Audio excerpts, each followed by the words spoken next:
I'm Vin. I'm Sori. That's Movie. And Julpy and Ghost. It's Ghosty, not Ghosty. Ghost. It's Ghosty. That was a good one. So, this is, we have partner tiers on Patreon. So if you join Patreon... Who requested this? Steven? This is from the core, actually. The core. That's so... Here, look, this is their intro video.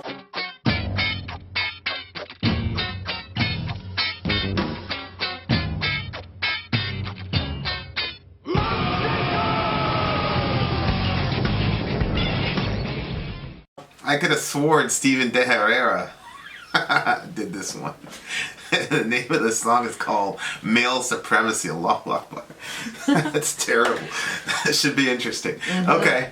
Alright. Well, Carnivore-Male Supremacy. Yep. This should be an interesting song for timely topical political commentary. You can hit us up at Middle America with Vin and Sori, where we talk about the most non-controversial topics that are surely designed to make us friends. I once again reclaimed the title of the most infuriating person on the internet.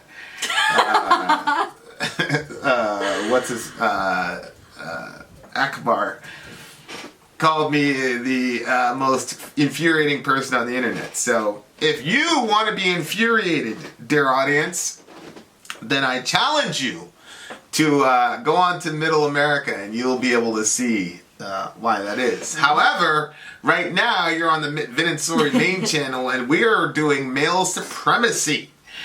If you want your song reviewed, I think the most systematic way of doing it is to go to Patreon. It's $1 at the gate, and then you get access to some of the most amazing alliances in the world. The alliances are there based around mutual interest in certain types of bands, metal bands. So those bands are there with the alliances, and then you make your case to your group and your group leaders. They have a vote, and then boom. There's also a way to get yourself bumped right to the line. That's a $75 partner tier, etc., etc. All right, I'm very excited to listen to this song. Let's go. Go.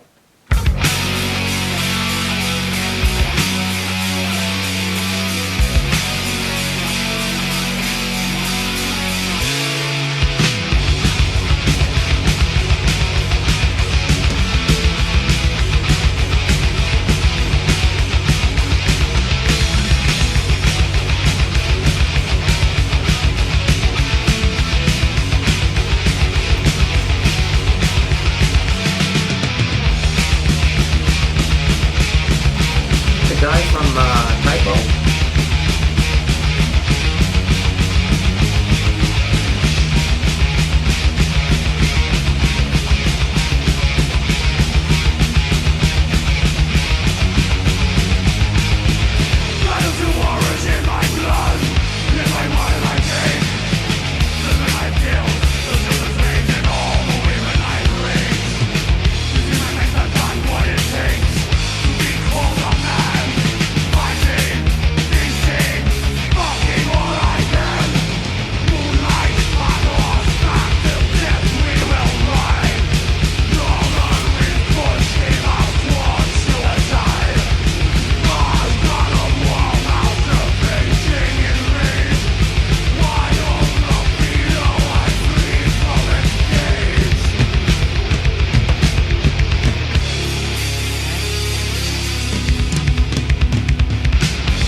After the war, I come home weak and sore.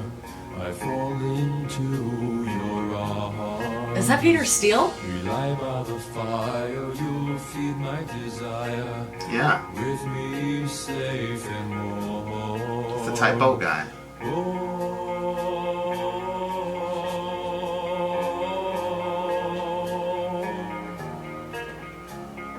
Outside the wind blows cold, inside the embers glow shelter from the storm.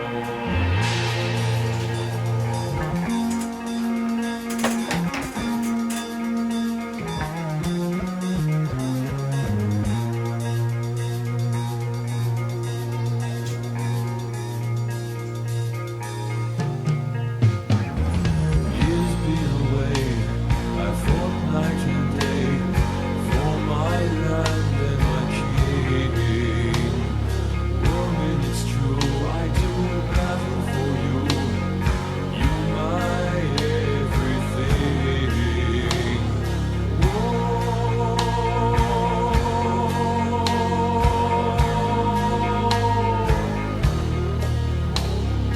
When on the floor, I make love to her. How her body sings.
Oh my gosh. Let the triggering commence. Let the triggering commence. Yes. It's actually, this is actually a tremendously insightful And accurate. song. Yeah. Accurate. No. I'm gonna drink this all in one giant gulp and then go off on everybody about this song. I'm not sure how accurate it is, but And which part would you think is not accurate? well, look, here's the insightful part. Okay. That a lot of people, a lot of guys in the whole, I've been through the whole toxic masculinity thing. I've said it over and over again. I don't believe the people who talk about toxic masculinity are saying masculinity is toxic. What they're saying is there's a certain way to be a man that is toxic. Yes. Or there are certain brands of masculinity that are toxic. However, Yeah. There are groups within our country who hate masculinity, period. Yeah. And the argument that a lot of these guys who feel are being criticized for masculine traits like violence, or the quickness toward violence, the willingness to kill, and just the bravado and machismo that comes with being a man. Their response is to say, well, look, miss, when the bad guy shows up at the door, you're gonna want some of my toxic masculinity. Mm-hmm. Of course, the response to that is the fact that there's a bad guy at the door. That's what I was just gonna say. That necessitates your righteous violence is exactly what the hell they're talking about. Right, exactly. That's yeah, but yeah, I mean, you look at Ragnar. Mm-hmm. Right, which was a very, very toxic dude, cheated on his girl a bunch of times, and he'd come home and he wanted to be with her and he loves her and all the rest of it. And so biblically speaking, it's wrong, right? Yeah. But those are sort of the angels and demons that reside in every man. Yeah. Know? And ugh, it makes me so mad. well, I mean, it makes you mad and it doesn't, because What do you mean it doesn't? you've told me that you'd like to see me in a physical altercation with somebody. No. You misunderstand what I'm saying. I know what you're saying. Okay, tell me what I'm saying so we It's can not be clear. that you want to see me hurt somebody or even me have to go through with it, but it is something that you'd like to see happen. I don't care if it's in one of those classes where you guys do your things. I just want to see some of your, like, Well, I you've see the seen art me. of war. What do you mean? You've seen me. You've seen me No. go against. I What always do you see mean? you going against people that are clearly not in your class. That's There's not a lot of people in my class. Okay, well, I want to see someone in your class that can. That's what I want to see. Well, those people I'm not over saying there. Those people over there aren't in my class either. somewhere there's got to be someone in your class. No, That's there what I is. want to see. There is, and that would be a street person if we were in an actual conflict. So you can say whatever you want, but you do want to see No, me in a I don't. violent I do. situation. No, you're completely wrong, and you are so wrong. You know how You just many times- told all the people, 130,000 people. No, of our- there is an art form. There is an art form of war, which is when you go and you see them, like, the different fighting stuff that they do within, like, a ring. Then there's, like, actual violence where you're trying to inflict violence on people, and it's not for the art form. I would like to see your art form and your speed and your intellect and watching you do You've those seen things. it. No, I haven't. You have. What are you talking about? What do you mean? There are lots of people that you. There No. was a guy who's about 6'3", had me by about 30 He pounds. didn't know anything, though. Most people don't know how to fight. But that's exactly my point. So I want to see you. Let me just explain it to you, because I feel like you're in one of those things where you're Your not going Grace, to get what I'm saying. no matter what your explanation is, it's still you want to see me in a violent altercation. Nope. I want to see you in a thing where there's like an art thing to it, where it's like, okay, I get to see your speed. It's still violence. No, you're not trying to break anybody's arm or cause them to bleed. It's still violence. Yeah, that's different to me. What do you mean you wanna- I don't want to see. Have you ever seen a sparring? You know what sparring is? It's just basically fight practice. Yeah. So you're not going like at full speed, but you still end up bloody.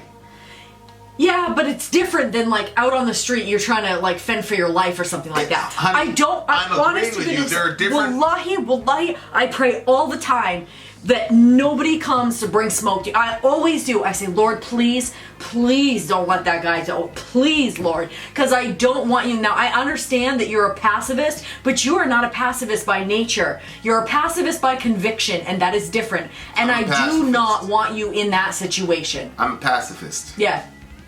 I don't want you in that situation. And I certainly don't want you in that situation because of me. Which is why sometimes I wait till we're out of a situation before telling you stuff. Because I don't want you in those situations. If I wanted to see you in an altercation, don't you think I would have brought stuff up when we were at some of these concerts? Yeah, but I don't want to see that. no, what you're misunderstanding what I'm saying. There are certain forms of violence you don't want me involved in, but there's no way around it. You can say art all you want, but it's still violence. Yeah. It's still violence. Okay, yeah. For me, Okay. violence is bad intent. Like you're not no. You can't redefine the word. I'm telling you what I'm saying. Like when they're in the ring and it's two, you can do that with your best friend. But what you do if we went on some walk and somebody jumped out of the bushes and something happened, that wouldn't be the same thing as what you would do with your friend in that little ring. No, it wouldn't. That's what I'm saying. No, I don't want to see that, but the ring thing with your friend, I would like to see your speed. I would like to see your mind. It's still violence. Okay, then I'm okay with that form of violence. I know. That was the entire point I was making. Yeah, but you were making it sound like I want to see you get into a fight out in some. That's not the same. We've already talked about this. You wouldn't watch? I would try to get you out of the situation. You wouldn't watch. We already talked. You'd say, I need to turn away. I cannot put my eyes on this. You told me to. So when I went to go talk to that guy in the parking lot that day, and if he wouldn't have... Oh, I would have watched that day, but we weren't together. If he wouldn't have done the right thing... I would have absolutely watched that Then you're saying you would have turned around, you wouldn't have looked. I just said, you and I were not together at the time. I absolutely would have looked. You absolutely... Now, there's a percentage that I would turn for your sake. I mean, for my sake. For your sake, because I know you don't want me to see you in those kind of situations. No. And I understand. But you said there's a percentage of you.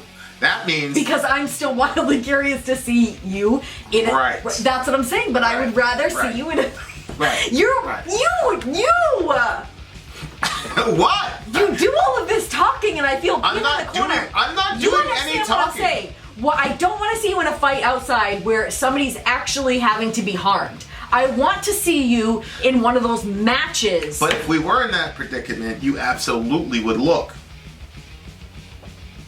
And there's almost nothing that would get your eyes turned away from that because I'm sorry, but it just seems to me, I mean, you could even go Darwinian on it and it's about, the survival instinct and you want to choose a mate who you feel is going to increase the chances of your survival, to the greatest degree.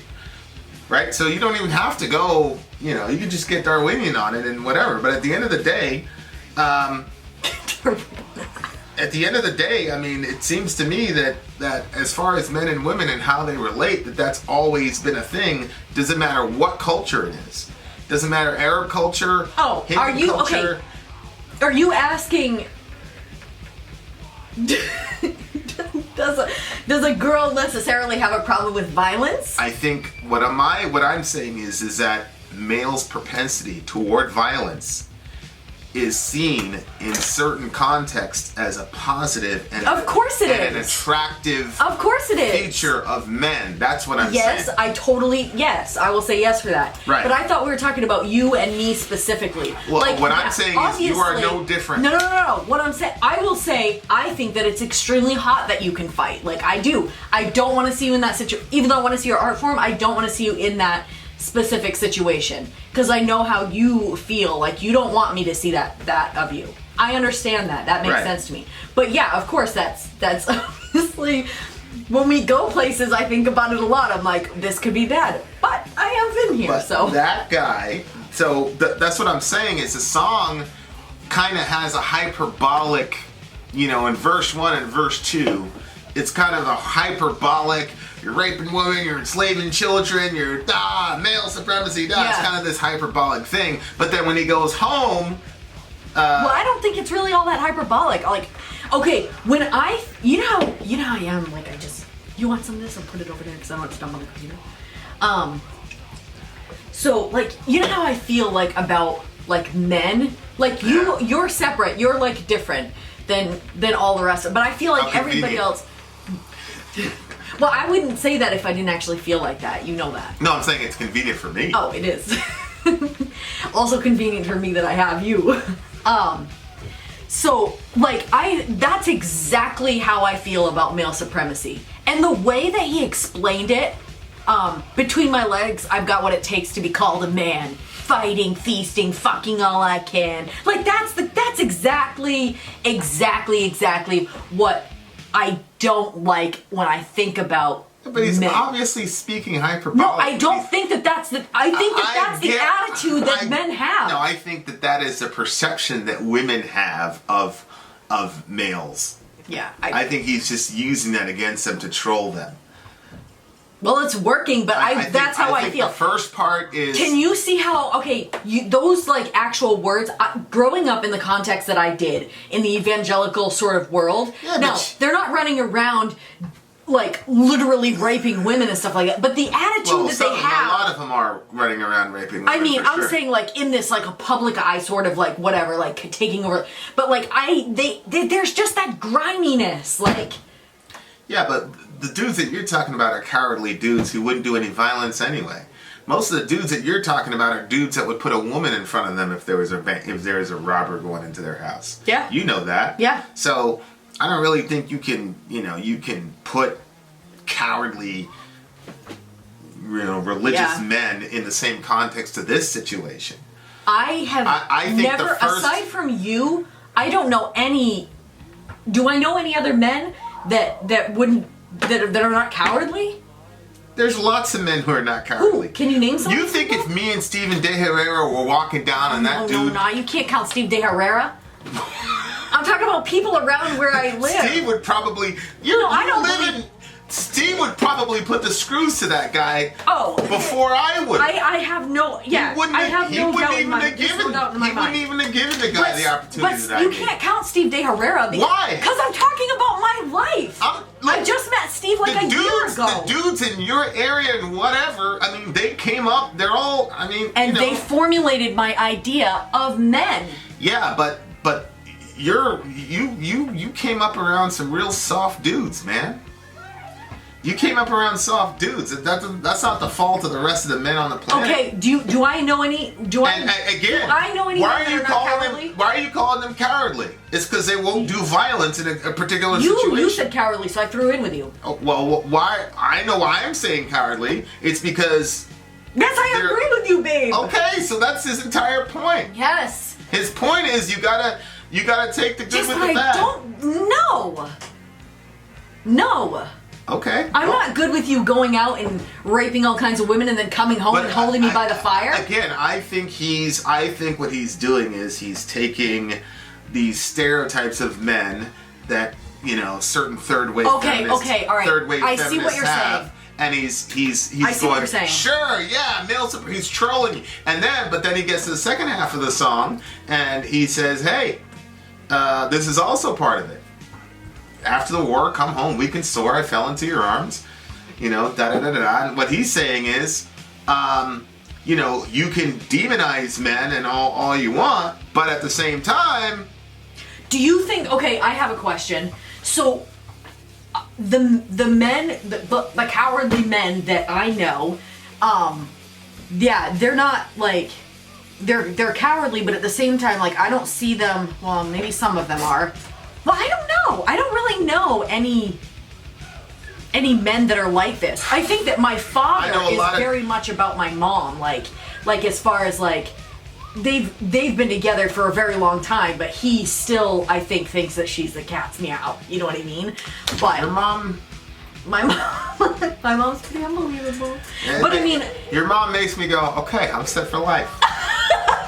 Really? Mm-hmm. I'm like. I'm set for life. You're funny. So yeah, like, but at the same time, like, so I don't see that in a lot. Like, the way that you are with me, it's weird because I'm a Christian and I do believe the words of the Bible, but the way a man is with a maiden, to me, there's a verse that says that, like, that there's things that, like, just make him be like, whoa, and it's like the way that a man is with a maiden, like the way that a snake is upon a rock or something like that, the way that a ship is moved in the ocean by just a small little rudder or whatever, like, I don't know, something like that. But anyway, like, so when I read that verse, I feel like that the way that a maid, the way that the man is with the maiden is only for, like, when you're dating. Like, I don't see men being like that in their marriage, except for you. You're like an anomaly. Like, okay, so we haven't been married all of our lives. We've been friends, though, for, like, 10, 11, 12 something years. And then we just got married, like, a year and a half ago. And you've always, like, we were always good friends. Like, we weren't, like super close friends, but we were always good friends. And you were always, like, just very nice to me. And never, like, like, you know, well, see, this is coming from my of men. Like, men have this like thing where they're like, my eyes are here, buddy. You know what I mean? Like, you were never like that. You were never grimy. I felt like that you looked at me like I was your sister. Like, there was never anything sexual or anything between the two of us. And then, you know, we're married now, obviously, and we have a child, so. But, like, you're like this with the, you know, like the way that this guy comes home and how it is, like, it's cold outside. And there's also parts of me that are like the first verse, too. Yes, I know, but you're not out, like... But you're willing to overlook that. Because it's you. And what I'm saying is, there have been literally millions, maybe 1 billion No, men. what I'm saying is, how many men do you know that are like that? If you'd stop womansplaining, I'd be able to explain what I'm trying to say to you. Go ahead. What I'm saying is, throughout history, since the beginning, there have been literally millions, maybe 1 billion men who have lived and died and this was their thing. Had certain aspects of the first half of the song, but at the end of the day, it was the second half of the song. You're fighting for something. I mean, even in the Bible, it was fight for your women and your little ones in Nehemiah. Mm-hmm. So why are you using that as a motivating factor? If dudes, I mean, every war is ultimately you're fighting for your girl. I mean, no, I get that. Okay. I get that. I just don't think that a lot of... You have been around a lot of soft dudes. You've been around a lot of particularly soft individuals. Yeah. But that doesn't speak for the majority of men in the world. If the majority of men in the world were soft dudes, you'd never have war. Right? Yeah. Okay, yeah, well, but there hasn't been a year in human history where there hasn't been a war. How many men do you know that are like this? Like, I've known a lot of dudes like this. And I've also known dudes where their girl went off and did whatever while he was out there fighting for her. So, I've known a lot of dudes like that. I've known some stone cold killers, literal killers.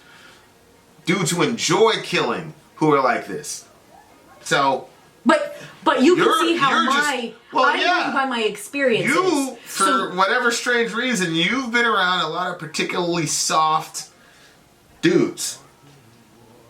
I mean, those are just the facts. You know, I mean, and some dudes are soft. Like Dorian, he's soft. Mm-hmm.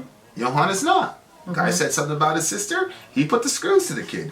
Dorian, he's not like that. He said, so this kid in the neighborhood said something about his sister. And, like, I think that the kid in the neighborhood was just name-calling because he was a kid, but he used the wrong name, and so... He said the wrong thing. Johan... Should have said that shit. Likes to bring the sun. Johan pieced it. What? and then, like... And Johan's not, like, the type that's like, you shouldn't have said that to my sister. You know what I mean? He's like, and, like, it's just, like, there's, like, a lot of action. Johan is, like, all right, he's 11 now. And, so, like, the neighbor's like, don't even come by my stoop. And so he was talking about going outside to play today. And then I was like, just go outside and play, because he wanted to run all around the house. I'm like, just go outside and play. He was like, I can't, I don't have any friends. He's like, he was saying we. He's like, nobody likes us in the neighborhood. I was like, well, I don't believe that's everybody here. Dorian was like, they don't have a problem with me. That's how Dorian is. Like, Dorian's like, hey, I have to make sure that there's no reason for harm to come to me. Yeah, he said he was basically going to tell the kid, like, don't, you know, if you want to call her a name, call her a less offensive name. My sister really respects herself, so. Yeah. So you could not call. It was hilarious. Oh, my word. I love having kids. The kid was bigger than Johan. Bigger than Johan. He was, yeah. So he was also softer than Johan. Everybody's softer than Johan. Johan is he's a real life gangster. Yeah. So I mean that's just how he is. Oh, I know. You know. So like I know. Yeah, I just think that, you know, like I said, you know, I've said it and I always say, like, I'm still a feminist. I believe that feminism is still necessary, but there is a sort of misandry where there's this hatred of men and everything masculine, and I just think that that's an overcorrection, and I think that the certain distinctives and markers that generally apply to men, like the willingness to risk, the thirst for adventure, the competitive nature, the capacity for violence, all those things. For those things in and of themselves to be looked at as vices instead of virtues, I think is really destructive. And to some degree, this song is kind of prophetic because he wrote this before our time. I mean, he wrote this in '85, and now '85. Yeah, I mean, you could write something like this now, forget it. But now he's, you know, like I said, I think especially with Peter Steele, everything's kind of tongue in cheek. But to me, this song is a lot different than the Jackhammer. Oh, Jackhammer was, yeah. It's just like out and out misogyny from start to finish. Yeah. Whereas this one seems like, it seems he's making a very, very insightful point about human nature and the battle of the sexes and the relationship between men and women and all that jazz. Yeah. Well, I mean, like, when I do understand what you're saying as far as, like, there are certain things about men that are very convenient for us, but then there are also like, you have to take the good with the bad, so to speak. Like, sometimes I'm like when we were having that conversation the other day, or argument, whatever you want to call it, and you were like, I just need you to look at this in a non-emotional way, and like, that's like so frustrating to me because I'm like, no, it's an emotional subject to me and I need you to see the emotion of it. But then when like, I'll do something that's like wildly offensive and you're like there are certain things that I'm like, oh no, and then I'll like talk to you about it and you're like, yeah, it's not a big deal. And like, but if you were always emotionally driven like me, that would bother you, you know what I mean? So like there's the both sides of it, you know what I mean? Like sometimes you're not being driven by your emotions. And I think also that, I'm not sure, I can't speak for all women, I can only speak from my experience, but being separated from my kids, it would like, I don't even know what that would do to me. Like if I had to go to work and leave my kids in the care of somebody else, I think that would just be, I just can't even imagine that. I love knowing where they're at and everything. With you, if your job here didn't work out and you had to go to work, you would do it. You know what I mean? Like if you had to go to work outside of the house, you would do it. You've done that before. You know what I mean? Like for me, I just, you know, my mom said that the same thing happened to her when she had us. Like she said that she just melted into a puddle of tears. She just had to be with her babies, you know? So like, I think that's again where the hyper emotional part about women, not necessarily that it's a bad thing, you know, well, that makes you want to stay with your babies is also the one that's going to complicate an argument with, you know what I mean? So like women and men, we both have things that are beneficial and frustrating to the others, but to be able to accept those things about each other. I'm not willing to accept you going and raping other people though. Well, obviously. And I know you're not like that, so that's very convenient. But that's what frustrates me. Let me just say this last thing, honey, because you're so much like that guy around the fire that's probably what like makes me really angry about the song, is because like I do not want you to be the guy in the first verse though. Even though like... But I was. I don't think it's the same. Okay. And secondly, I don't think that you would have done that if we were together. Like the... You're completely wrong. No, the girl stuff, you would not have. Again, the girl stuff, no. But the violent stuff, yes. But that's okay. So as long as the girls are fine. But the violent stuff. I don't think that the violent stuff is good, and I don't think that it was, you know, I think that, you know, in some ways it formed you, in other ways I think that it wrecked you. But at the same time, like, I like understand that I'm more okay with that than I am. I know you are. And I think that you're right. Like, most women are okay with it. But I'm not okay with, like... Yeah, because then it's a form of cheating on you. So, of course yeah, but even if it wasn't... No. Because even if you take us out of the situation, I'm not good with some other guy doing that either. I could just... Wow. No. I'm not good for her or for him. Like, anybody. Or for the girl that's waiting at home. You're good with extreme violence. Well, I don't know what you mean by extreme violence. Yeah, I just think that, you know, we're doing man time I'm doing man time with the boys every Friday. We're doing Bible studies. They let me sit in last week. Oh my word, it's so awesome. Bible studies on what it means to be a man. I am so sad for the rest of the world though when you're doing it. Huh? I get sad for the rest of the world because I feel like all boys should be able to sit down and have this with their dads. Oh, well, I mean, so we're sitting down and you know, a lot of it centers around marriage because Dorian's really interested in marriage. There's that passage in 1 Peter where he says, Peter commands the husbands to live with their wives in an understanding way, honoring her as a weaker vessel and fellow heir of the eternal life which God has given you, so that your prayers may not be hindered. Mm-hmm. So there's a lot there. Yep. But the two main things, Jordan's like, what do you mean prayers won't be hindered? And I was like, well, if I married off Zoe to some guy and he's mistreating Zoe and then he comes to me and asks me for help with a given thing, like, you think I'm going to be talking to him? Mm-hmm. He's like, no. And I'm like, okay, so you're mistreating God's daughter and then you want to go pray to him? You think he's going to listen to you? Obviously not. So, one way to get your prayers answered is to make sure that you're treating God's daughters correctly before he kills you. And he was like, oh, okay. I'm like, yeah, this way God doesn't kill you.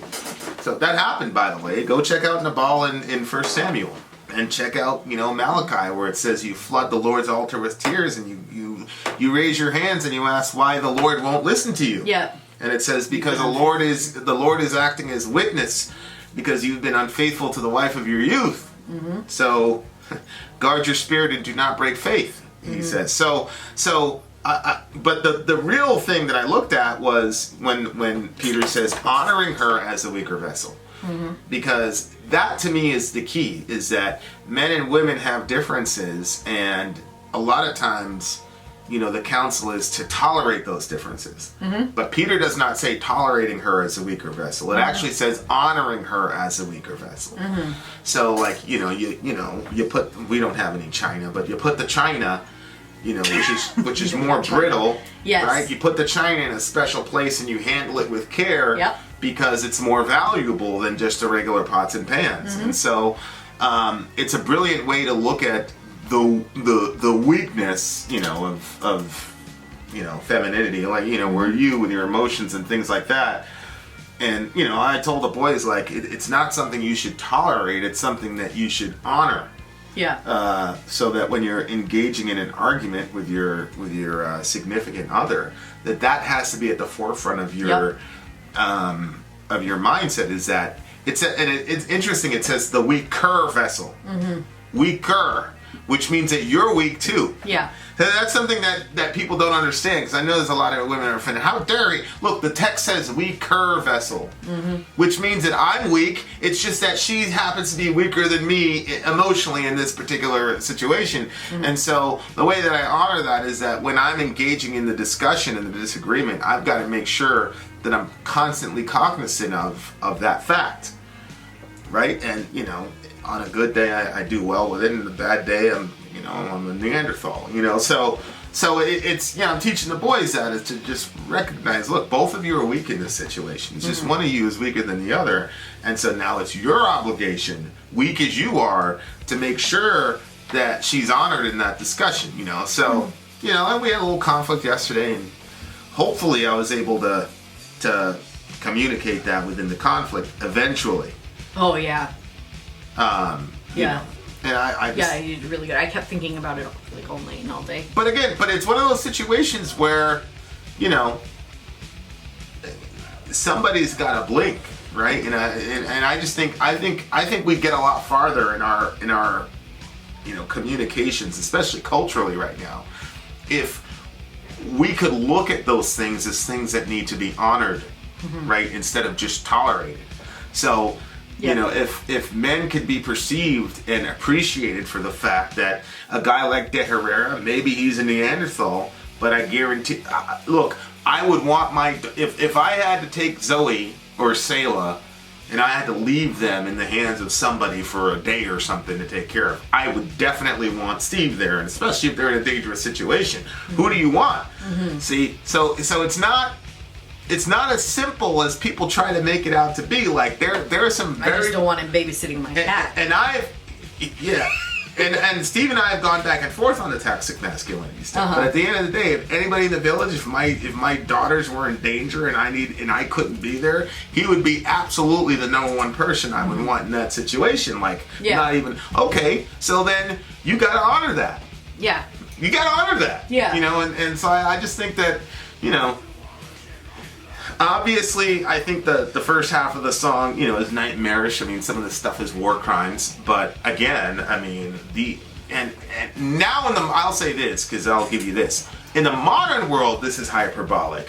But the first half of the song has been what we've done throughout history, because we didn't have the Geneva Convention Yes. or Christianity, honestly, to influence the Western world to where you had something like a Geneva Convention. Geneva, Switzerland was the homeland of John Calvin, so the Christian reformer. So say what you want to say, but areas that are influenced by Christianity have these war conventions from Aquinas and Augustine with just war theory that areas not influenced by Christianity do not. Right.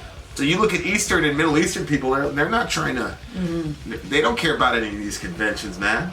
They'll lock you up on the side of the road and blitz you in front of the freaking planet. Yeah. You know what I mean? So that's a whole other discussion. But go ahead. What were you going to say? Well, so this is probably going to make people angry, but I'm actually processing through this, so I'm not really sure. But like, so back then you had these guys that are raping, doing all this stuff, and then they're coming home, like, and he's saying the reason that we're over there, like, part of their masculinity was doing those things, and then, but it was part of like the dominance, the overcoming, and there had to be that level of masculine energy or whatever because of what they had to do. And so, like, you know what I mean, as far as like winning in the war and stuff. So when they were doing that, he's saying, well, I was thinking about you when I was doing that.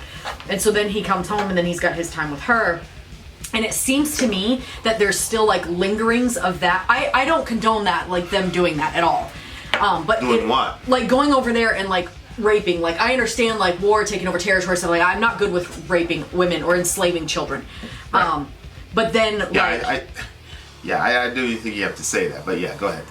But then like now, like, and maybe these are just stereotypes that I have in my head, and maybe they don't have any bearings in reality, which I don't think so. But like you have like the guy that works in like an office, he has some corporate position, and then he's married, but then he's going on a business trip and he's like doing all kinds of stuff on the side, and then he comes home and he loves his wife. But you can't say he was doing that because he loved his wife. You know what I'm saying? Like he was doing that for himself. So right. I'm saying like the conquering thing is still like there, but yet you don't need that level of energy for that, because you know what I'm saying? Like yeah. And then I don't know. It seems to me that the guy that's doing that, he can't have that fire experience with his girl because he wasn't doing that for her. So I don't agree with the way that they were overcoming and raping all those women, but like it seems to me like you could, this is so weird to say, but you could have like more romance in that situation than this current one, because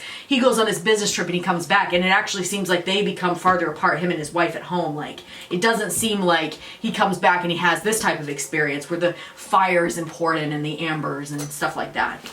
Yeah, no, I agree with that. No, I agree with you. It sounds really terrible though. Well, I mean, it's... And you have, again, I'm sorry, I have a few other things.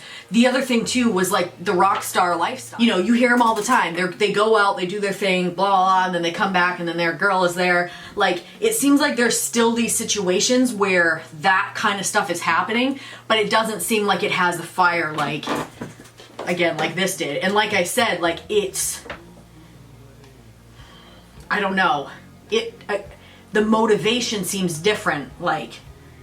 Yeah, I think it's the same template all around. I think, you know, whether you're doing it for war, to repel bad people from coming into your country, or if you're doing it you're in the corporate world, and you're doing it to make sure that the little picket fence lifestyle that you've created for your family continues, or if you're a rock star, and you're going out there's always a mixture of virtue and vice in all of that.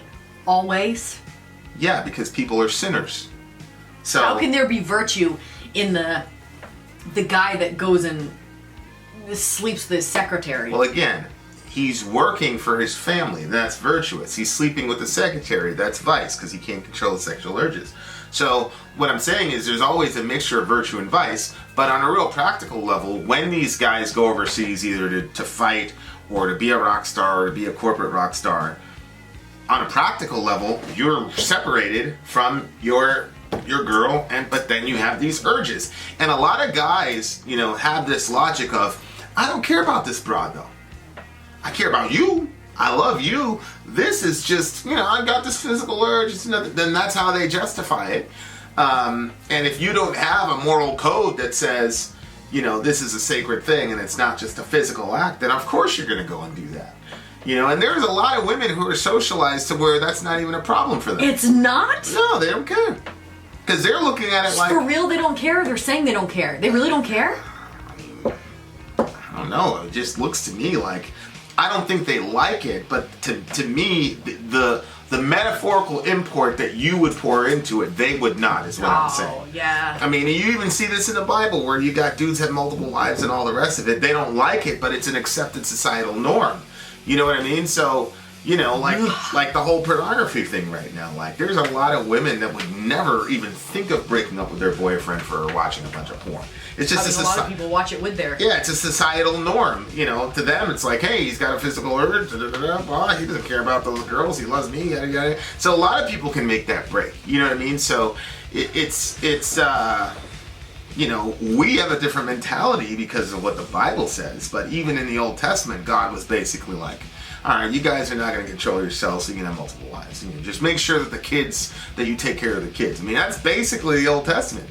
And then the New Testament comes around, and then you've got this impossible standard in Jesus, where it's like, okay, that's a standard now. Have at it. So, I get what you're saying, and obviously, everybody knows my position on toxic masculinity, especially my position on rape. If I'm sorry, newsflash, but if you've watched any form of pornography for any consistent amount of time, you've probably derived sexual pleasure off the rape of a young lady, and I can get you that data if you're actually interested. It's not that hard to find it. So human nature hasn't really changed much since then. Yeah. It's just been some musical chairs, and the players have been different, and the terminology has been different, but there really isn't much difference.